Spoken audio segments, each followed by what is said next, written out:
Angin kencang disertai hujan yang mengguyur sejumlah wilayah di Karangasem mengakibatkan terjadinya pohon tumbang dan sejenisnya.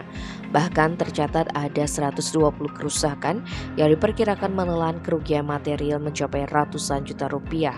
Kalak BPBD Karangasem Ide Bagus Ketut Arimbawe menyebutkan dari laporan yang diterima terdapat 120 kerusakan yang terjadi akibat pohon tumbang dan angin kencang. Jumlah tersebut tersebar di masing-masing kecamatan. Ia membeberkan sejumlah fasilitas yang mengalami kerusakan akibat peristiwa tersebut, di antaranya 58 unit rumah pribadi, bangunan pribadi lainnya serta jalan kabupaten masing-masing sebanyak 16 kerusakan, 17 tiang PLN atau sejenisnya, serta 7 pura pribadi. Dilanjutkan dengan kerusakan 6 jalan desa, 4 pura umum, tempat usaha dan jalan provinsi masing-masing 2 kerusakan. Disusul jalan nasional dan tempat ibadah atau lainnya masing-masing 1 kerusakan.